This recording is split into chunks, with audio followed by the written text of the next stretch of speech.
ಯಾವ ಆಪ್ಷನ್ ಇದೆ? ಮಕ್ಕಳು ತಂದೆ ತಾಯಿನ ಕೈ ಬಿಟ್ಟವರಿಗೆ ಇಂಥ ಒಂದು ಪರಿಸ್ಥಿತಿ ನಿರ್ಮಾಣ ಮಾಡಕ್ಕಿದ್ರೆ ಮುಂದಿನ ದಿನಗಳು ಇದು ಕೇವಲ ಒಂದು ಉದಾಹರಣೆಗೋಸ್ಕರ ಅಷ್ಟೇನೆ, ಸುಮಾರು ಒಂದು 25 ಕುಟುಂಬಗಳನ್ನ ಇದೇ ರೀತಿ ನಾವು ಫುಡ್ ಅಲ್ವಾ ಬಜಾಜಲ್ಲೆಲ್ಲ ಹೋಗ್ಬಿಟ್ಟು ಲೋನ್ ತಗೊಂಡಿದ್ದ ಕಿತ್ತಾಕೋದು ಇಂಥದ್ದೆಲ್ಲ ಏನು ಮಾನ್ಯ ಸಚಿವರು ಹೇಳೋದು ಹೇಳಿದ್ರೆ ತೆರಿಗೆ ಪಾವತಿದಾರರು ಯಾವುದೇ BPL ಕಾರ್ಡ್ ಅನ್ನ ಅನರ್ಹತೆಗೊಳಿಸೋದಕ್ಕೆ ಅವಕಾಶನೇ ಇಲ್ಲ, ಅವ್ರಿಗೆ ರಿವೋಕ್ ಮಾಡ್ಕೊಡ್ರಿ ಅಂತ. DDO ಹತ್ರ ಮಾತಾಡಿದ್ರೆ ನಮ್ ಲಾಗಿನ್ ಇಲ್ಲ ಅಂತ ಹೇಳ್ಬಿಟ್ಟು ಅದನ್ನ ಮುಂದಾಕುವಂತ ಉನ್ನಾರ ಮಾಡ್ತಾ ಬಿಟ್ರೆ ಏನ್ ಮಾಡ್ತಾ ಇದಾರೆ ಅವರು? ನೈಜ ಸ್ಥಿತಿನ ಅವಶ್ಯಕತೆ ಇದ್ದವ್ರಿಗೆ ಕೊಡಲ್ಲ, ಅನಾವಶ್ಯಕವಾಗಿರುವಂತವ್ರು ಆರಾಮಾಗಿ ಅಕ್ಕಿಯಿಂದ ಮಾರ್ಕೊಂಡು ತಿಂತ ಇದ್ರೆ ಅದ್ ಯಾವತ್ತಿಗೂ ಹೋಗಿ ಯಾರು ಒಬ್ರಾದ್ರೂ ಹಿಡಿತಾರ ಅವರು? ಇವತ್ತಿಲ್ಲೇನಾದ್ರೂ ಸ್ಟೇಟ್ಮೆಂಟ್ ಆಯ್ತು ಅಂತಿದ್ದಂಗೆ ಇನ್ನೊಂದು ವಾರ 10 ದಿವಸದೊಳಗೆ ಒಂದಿಬ್ರನ್ನ ಅಕ್ಕಿ ಮಾಡ್ತಾ ಇದ್ದವ್ರು ಹಿಡ್ಕೊಂಡ್ಬರ್ತಾರೆ ಅಷ್ಟೇ ಅವರು. ಅದಕ್ಕೇನೋ ಮೆಡಿಕಲ್ ಕ್ಲೈಮ್ಸ್ ಎಲ್ಲ ಆದ್ರೂ ನೀವು ಕೊಡಕ್ ಬರತ್ತಾ? ಆಪರೇಷನ್ ಮಾಡಿಸ್ಬೇಕು ಮತ್ತೊಂದು ಬಂದಿದ್ಯಾ? ಏನೂ ಇಲ್ಲ, ತಿನ್ನೋದಕ್ಕೋಸ್ಕರ ಭೇಟಿ ನೀಡಿ ವಾಸ್ತವಾಂಶ ತಿಳ್ಕೋಬೇಕು. ನಮಗೆ BPL ವಜಾ ಮಾಡಿಬಿಟ್ಟಿದ್ದಾರೆ, ಅದರಿಂದ ನಾನು ಜೀವನ ಮಾಡ್ತಿದ್ದೀವಿ. ಪಿಂಚಿಂದಾನೇ ನಮ್ಮ ಜೀವನ ನಡೀತಾ ಇರೋದು. ನಮ್ಮ ಮಗ ನೋಡಿದ್ರೆ ಒಂದಾಗಿ ಸಾಲ ಮಾಡಿಬಿಟ್ಟು ನಮಗೆ BP ಕಾರ್ಡು ತಿನ್ನ ಕಲ್ಲು ಹಾಕ್ಬಿಟ್ಟಿದ್ದಾರೆ.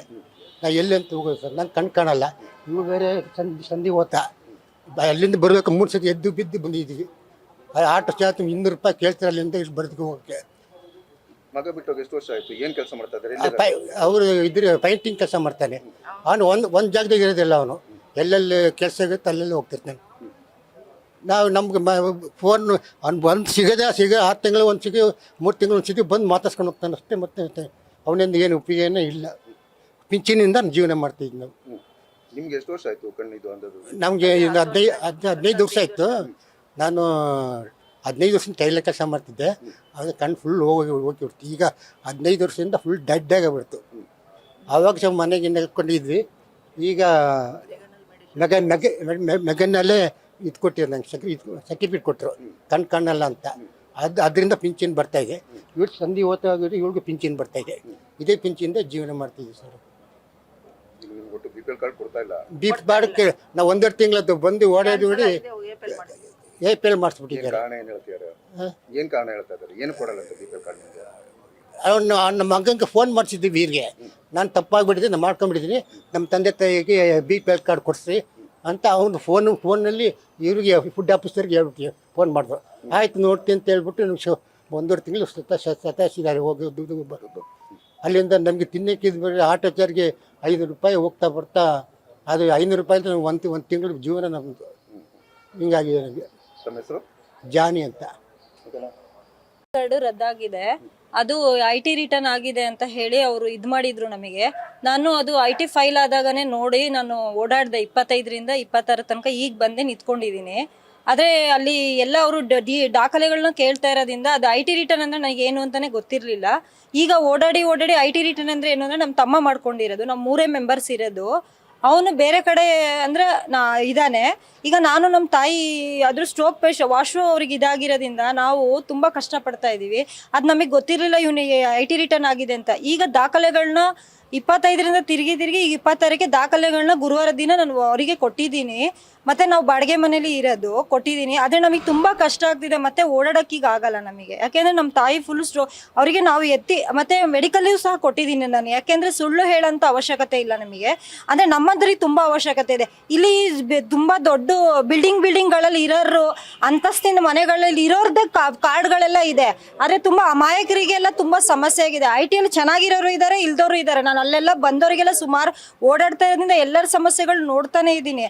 ಆದರೆ ನಮಗೆ ಮಾತ್ರ ತುಂಬ ಕಷ್ಟ ಇದೆ. ನಮಗೆ BPL ಕಾರ್ಡ್ ತುಂಬ ಅವಶ್ಯಕತೆ ಇದೆ. ದಯವಿಟ್ಟು ನಮಗೆ ಕಾರ್ಡ್ ಮಾತ್ರ ಕೊಡಲೇಬೇಕು. ಇವರೆಲ್ಲನೂ ಅವತ್ತೂ ಎಲ್ಲರಿಗೂ ಬಂದಿದ್ರು, ಇವರ ಕನ್ನಡ ವೇದಿಕೆ ರಕ್ಷಣೆಯವರು ಬಂದಿದ್ರು, ಎಲ್ಲರದು ಸಮಸ್ಯೆಗಳನ್ನೂ ನೋಡಿದ್ರು. ಅವರು IT ಫೈಲಿಂದ ಅಷ್ಟೇ ಅದನ್ನ ತೊಗೊಂಬಂದು ಕೊಡಿ, ಪ್ರೂಫ್ ಮಾಡಿ ಅದು ನಿಜಾನ ಇಲ್ವಾ ಅಂತ ನಾವು ಪರಿಶೀಲನೆ ಮಾಡಿ ಕೊಡ್ತೀವಿ. ಸರಿ, ಅದನ್ನೇ ಮಾಡಾದ್ರೂ ಕೊಡಿ, ನಮಗೆ ಲೇಟ್ ಮಾಡಬೇಡಿ. ಇನ್ನು ಈಗ ನಾನು ಗುರುವಾರ ಕೊಟ್ಟಿರಿಂದ ಬರ್ತಾರೆ ಅಂತ ಎಲ್ಲ ಇಸ್ಕೊಂಡ್ರು. ಬಟ್ ಬನ್ನಿ ಅಂತಾನು ನಾವು ಹೇಳಿದೀವಿ. ಸುಳ್ಳು ಹೇಳೋಂಥ ಅವಶ್ಯಕತೆ ನಮಗೂ ಏನು ಇಲ್ಲ. ಯಾಕೆಂದ್ರೆ ನಮ್ದು ಇರೋದನ್ನ ನಾವು ಈಗ ನೀವು ನಮಗೆ ಕರೆದಿದ್ದೀರಾ ಅಂದ್ರೆ ನಮ್ದು ಇರೋದಕ್ಕೆ ನಾವು ಬಂದಿರೋದು. ಇಲ್ಲಾಂದ್ರೆ ನಾವೀಗ ಬರೋಂಥ ನಾವು ಚೆನ್ನಾಗಿ ಅನುಕೂಲವಾಗಿರ್ತಿದ್ರೆ ಯಾರು ಮನೆ ನಾವು ಇಲ್ಲಿಗೆ ಬರೋಂಥ ಇವ್ರ ಹತ್ರ ಬರೋಂಥದ್ದು ನಮಗೆ ಇದು ನೆಸೆಸಿಟಿನೂ ಇರಲಿಲ್ಲ, ನಮಗೆ ಇದು ಇರಲಿಲ್ಲ.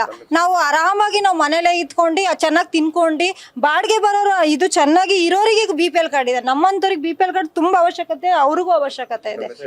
ನನ್ನ ಹೆಸರು ಆಯಿಷಾ ಅಂತ. ಯಾರು ನಿಜವಾದಂಥ ಫಲಾನುಭವಿಗಳಿದ್ದಾರೋ BPL ಕಾರ್ಡಿಗೆ ಅವ್ರನ್ನ ಉಳಿಸ್ಕೊಳ್ಬೇಕು.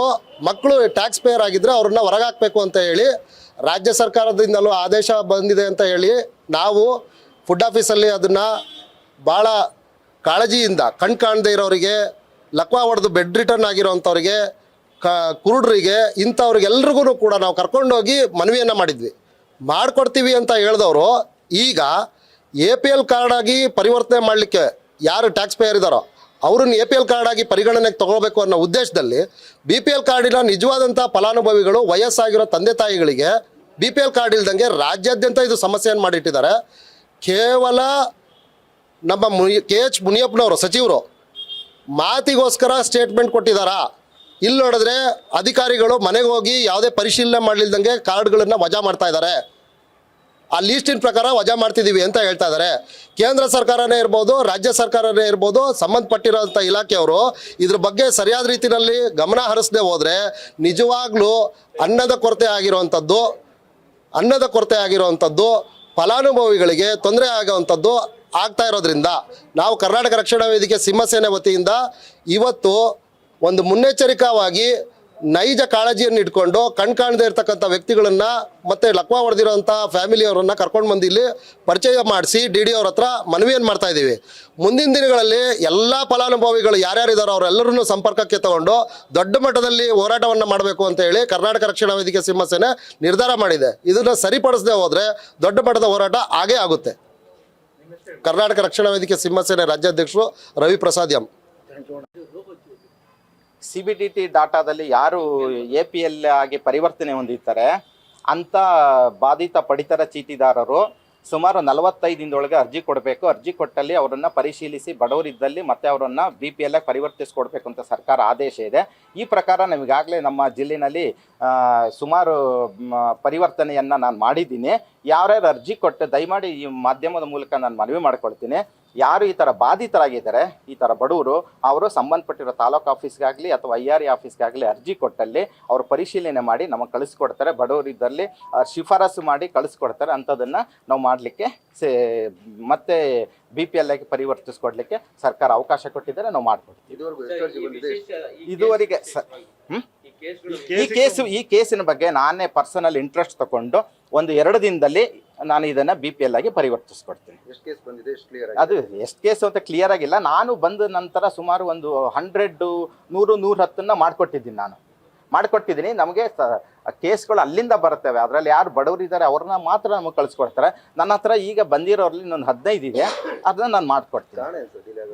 ಇಲ್ಲಿ ಏನಿಲ್ಲ, ಡಿಲೇ ಆಗಕ್ಕೆ ಏನಿಲ್ಲ. ನನ್ನ ಹತ್ರ DC ಇರಲಿಲ್ಲ.